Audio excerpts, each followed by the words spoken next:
ತಾಲೂಕು ಕೇಂದ್ರ ಜೊಯ್ಡಾದಲ್ಲಿನ ಹೋಲಿ family English ಮಾಧ್ಯಮ ಶಾಲೆಯ ಮಕ್ಕಳ ವಾರ್ಷಿಕೋತ್ಸವದ ಹಾಗೂ ಕ್ರಿಸ್ಮಸ್ ಸ್ವಾಗತ ಕಾರ್ಯಕ್ರಮ ಇಂದು ಮಧ್ಯಾಹ್ನ ನಡೆಯಿತು. ಕಾರ್ಯಕ್ರಮದ ಅಧ್ಯಕ್ಷತೆ ವಹಿಸಿದ್ದ ಮಾತನಾಡಿದ Joida holy family church father Stephen D'Souza, ಮುಗ್ಧ ಮಕ್ಕಳ ನೃತ್ಯ ಪ್ರತಿಭೆ ಅತ್ಯುತ್ತಮವಾಗಿ ಮೂಡಿಬಂದಿದೆ. ನಮ್ಮ ಪ್ರೌಢಶಾಲೆಯ ವಿದ್ಯಾರ್ಥಿಗಳು ಎಸ್ಎಸ್ಎಲ್ಸಿಯಲ್ಲಿ ಉತ್ತಮ ಶೈಕ್ಷಣಿಕ ಸಾಧನೆ ಮಾಡಿದ್ದು, ಶಿಕ್ಷಕರ ಪ್ರಯತ್ನ ಹಾಗೂ ಮಕ್ಕಳ ಸಾಧನೆಗೆ ಅಭಿನಂದಿಸುತ್ತೇನೆ. ಪ್ರತಿಭೆಯನ್ನ ಗುರುತಿಸಿ ಕಾರ್ಯಕ್ರಮವನ್ನು ಚಂದಗಾಣಿಸಿದ್ದೀರಿ. ಮುಂದೆಯೂ ಕೂಡ ನಮ್ಮ ಶಾಲೆ ಉತ್ತಮ ಸಾಧನೆ ಮಾಡುವಂತಾಗಲಿ ಎಂದು ಹಾರೈಸಿದ್ದಾರೆ. ಉದ್ಘಾಟನೆಯನ್ನ ಮಾಜಿ ಜಿಲ್ಲಾ ಪಂಚಾಯತ್ ಸದಸ್ಯ ರಮೇಶ್ ನಾಯ್ಕ್ ನೆರವೇರಿಸಿ ಶುಭ ಕೋರಿದ್ದಾರೆ.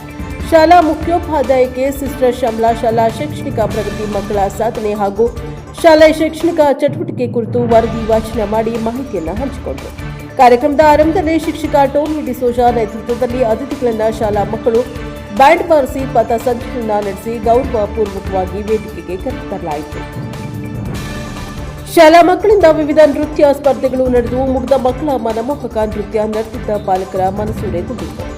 ಕಳೆದ 3 ವರ್ಷದ ಎಸ್ಎಸ್ಎಲ್ಸಿ ಪರೀಕ್ಷೆಯಲ್ಲಿ ಕ್ರೀಡೆ ಹಾಗೂ ಸಾಂಸ್ಕೃತಿಕ ವಿಭಾಗದಲ್ಲಿ ಜಿಲ್ಲಾ ಮಟ್ಟದಲ್ಲಿ ಸಾಧನೆ ಮಾಡಿದ ವಿದ್ಯಾರ್ಥಿಗಳಿಗೆ ಸನ್ಮಾನಿಸಲಾಯಿತು. ಕಾರ್ಯಕ್ರಮದಲ್ಲಿ ಗ್ರಾಮ ಪಂಚಾಯಿತಿ ಅಧ್ಯಕ್ಷೆ ಚಂದ್ರಿಮಾ ಮಿರಾಶಿ, ಹೋಲಿ ಫ್ಯಾಮಿಲಿ ಪ್ರೌಢಶಾಲೆಯ ಅಧ್ಯಕ್ಷ ಹಾಗೂ ಗ್ರಾಮ ಪಂಚಾಯಿತಿ ಉಪಾಧ್ಯಕ್ಷ ಸಂತೋಷ್ ಮಂತೇರೋ, ನೌಕರರ ಸಂಘದ ಅಧ್ಯಕ್ಷ ಎಸ್ಆರ್ ಸಾಳುಂಕೆ, ಶಿಕ್ಷಕರ ಸಂಘದ ಅಧ್ಯಕ್ಷ ಯಶವಂತ್ ನಾಯ್ಕ್, ದೈಹಿಕ ಶಿಕ್ಷಕಿ ವಿಜಯಲಕ್ಷ್ಮಿ ಹಂಚಿ, ಸಂಸ್ಥೆಯ ವ್ಯವಸ್ಥಾಪಕಿ ಸಿಸ್ಟರ್ ಸ್ಟೆಲ್ಲಾ ಮುಂತಾದವರು ಉಪಸ್ಥಿತರಿದ್ದರು.